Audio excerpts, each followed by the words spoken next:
Olá, seja bem-vindo ao programa Inclusivo. Hoje nós vamos falar sobre o que é o benefício de prestação continuada, como ele funciona, a quem se destina, entre outras dúvidas. Nosso convidado é o advogado previdencialista da Salari Advogados, Daniel Petzinger. É um prazer recebê-lo. Tudo bem, Daniel?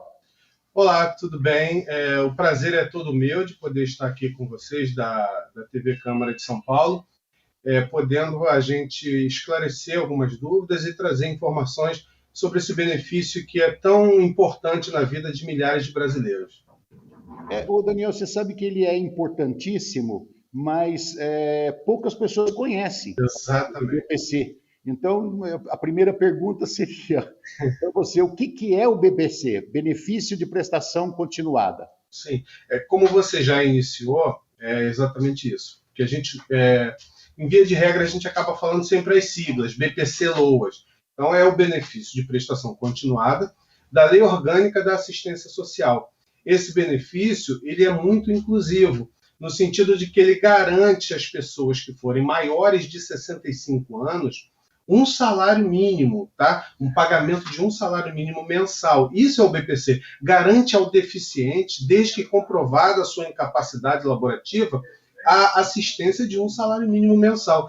Às vezes as pessoas têm uma certa confusão mesmo e têm dificuldade de entender o BPC, mas ele é diferente, ele é muito diferente da aposentadoria, porque ele não gera gratificação natalina e ele pode ser garantido à pessoa que nunca contribuiu com a Previdência. E aí é o barato da coisa, porque às vezes a pessoa pensa assim, mas eu nunca contribuí, eu não tenho direito. Não tem direito sim, tá? Mesmo que nunca tenha contribuído com a Previdência, aquele que vai buscar o BPC-LOAS, ele tem o direito sim. Qual é o valor previsto para o BPC atualmente? Sim, então, o BPC ele é uma garantia constitucional, ele está lá no artigo 203 da nossa Constituição, e ele garante um salário mínimo mensal, tá? Como eu havia dito anteriormente, ele não gera gratificação natalina, ele não tem 13º, mas durante o ano inteiro, a cada mês você recebe um salário mínimo. Tem muitos deficientes hoje que trabalham, têm salário, né, ou que são aposentados, como o meu caso, eu além de ser aposentado, eu trabalho e tenho salário também. Nesse caso, ele pode ser cumulativo? Não. O BPC, pelo fato dele ser um benefício assistencial, o objetivo dele é tirar a pessoa da condição de miserabilidade. Mas se a pessoa trabalha, ou se ela tiver qualquer outro benefício, uma aposentadoria, uma pensão por morte, não, aí ele não vai ser cumulativo. Ele é destinado exatamente para pessoas que vivem em condições de miserabilidade, tá? Então, tem pessoas que se aposentam por invalidez. Sim. É uma aposentadoria. Aposentadoria. E aí, mesmo que seja aposentadoria por invalidez, ela não tem direito a acumular o BPC. Não tem direito, porque, como lhe expliquei, o BPC ele é assistencial, tá? Ele é muito inclusivo no sentido de tirar a pessoa de uma condição de miséria, né? Por isso a garantia do mínimo assistencial, que é um salário. Você já deu uma introdução, já começou a explicar, mas eu queria que você entrasse mais fundo na questão quem tem direito a receber esse benefício, ou seja, quais os tipos de deficiência? Ela tem que ser grave, ela pode ser leve, pode ser moderada, a pessoa tem que ser pobre, a família tem que ser pobre. Entra mais fundo nesse assunto. Ok. No caso do deficiente, a moléstia do deficiente tem que ser incapacitante. Ele tem que estar incapacitado para exercer atividades laborativas.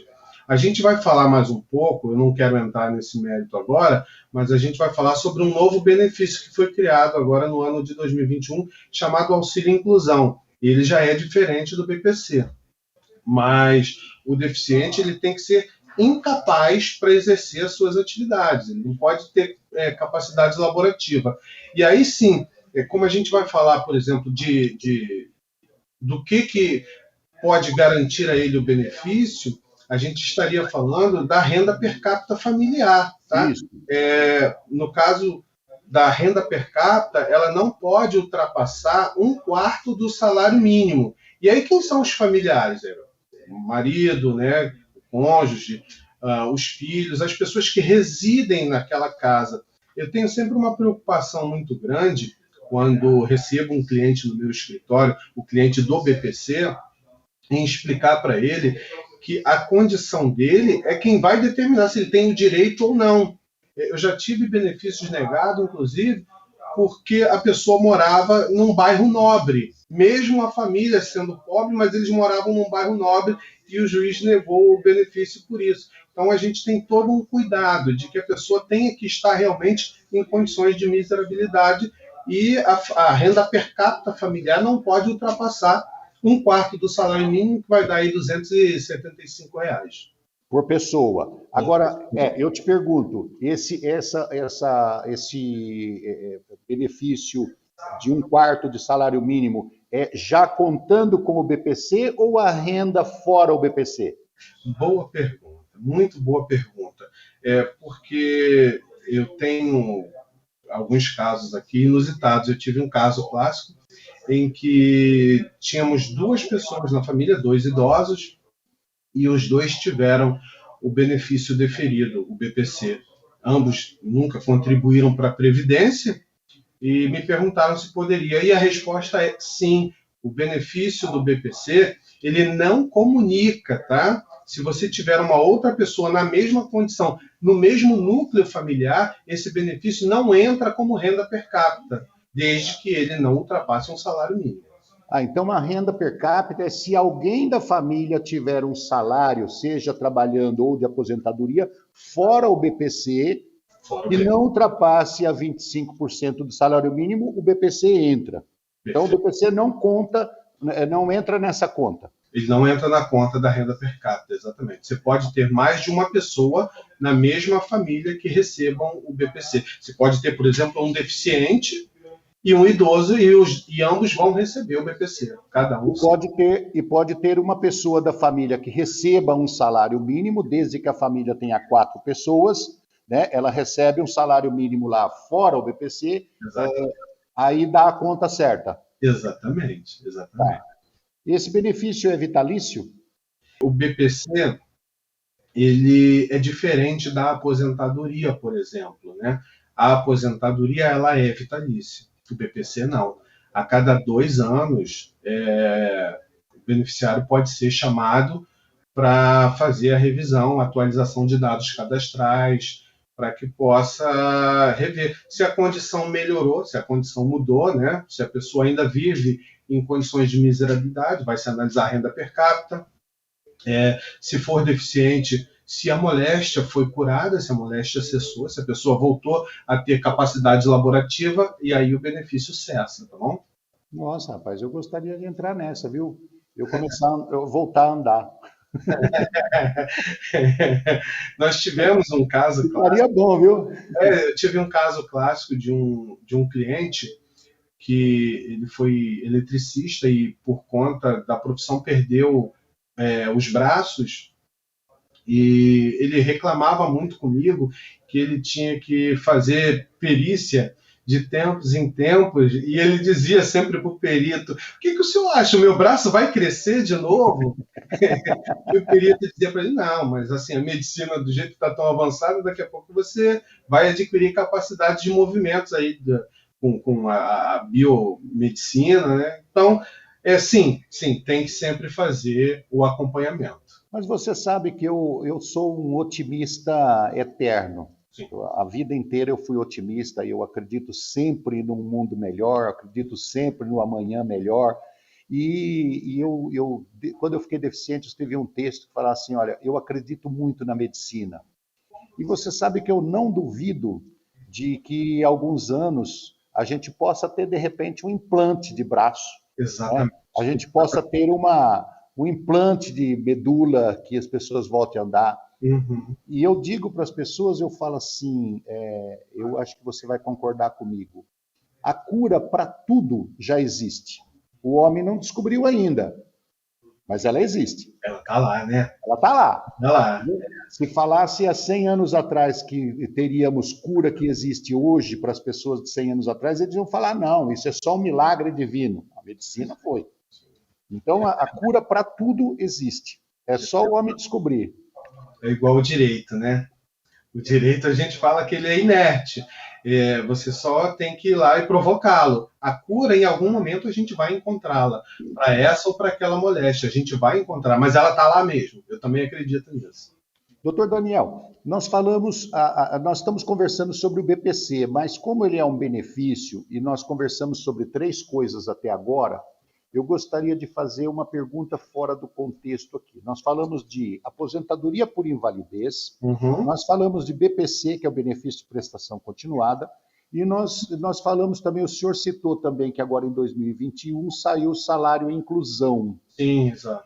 A aposentadoria por invalidez a gente já sabe, certo? Que é a pessoa que não tem condição de trabalhar, solicita aposentadoria. O BPC é aquela pessoa que também não tem condição de trabalhar e tem renda per capita abaixo de 25% do salário mínimo. E o salário inclusão, aonde que ele entra? Ele meio que substitui o BPC para alguns deficientes, tá? Esse auxílio inclusão, ele garante meio salário mínimo, ou seja, hoje R$550, para aquela pessoa que era deficiente, ou que é deficiente, e recebe o BPC LOAS, mas que é inserido no mercado de trabalho formal. Ele assina a carteira, ele começa a trabalhar. E aí, no intuito de incluí-lo também, né, dentro do mercado de trabalho, a Previdência criou esse novo benefício para que essa pessoa agora que volte a trabalhar ou que seja inserida no mercado, para que ele não perca nada, né, continue recebendo lá meio salário, mas que tenha também o seu salário. Obviamente que não estamos falando de uma pessoa que vai ser inserida no mercado de trabalho com um salário alto. Ele tem que ganhar até 2 salários mínimos. O salário dele não vai poder ultrapassar isso, senão ele perde. E, obviamente... Salário de 50 mil, ele perde. Exatamente. E, obviamente, assim, uma pergunta que sempre me fazem aqui é o seguinte, mas e se ele for desligado da empresa, né? Se ele for demitido? Ele volta a receber o BPC LOAS, tá? Ou a aposentadoria por invalidez, ele retorna. Sim. E antigamente, quando você perdia a aposentadoria por invalidez, por retornar ao trabalho, você saía do emprego ou perdia o emprego, você não tinha direito a voltar com a aposentadoria por invalidez, né? Hoje pode. Sim, pode, a qualquer momento. Tem que estar comprovado que a capacidade que você tinha, você perdeu, né? O que vai ensejar o benefício é a capacidade ou incapacidade laborativa. Tá? Só para a gente concluir essa primeira parte do nosso programa, eu sempre discuti o seguinte, que a pessoa que está no mercado de trabalho, pessoa com deficiência, no caso da paraplegia ou em outras deficiências também, está no mercado de trabalho, ela não deveria perder pelo menos uma parte da aposentadoria ou BPC, segurar uma parte. Por quê?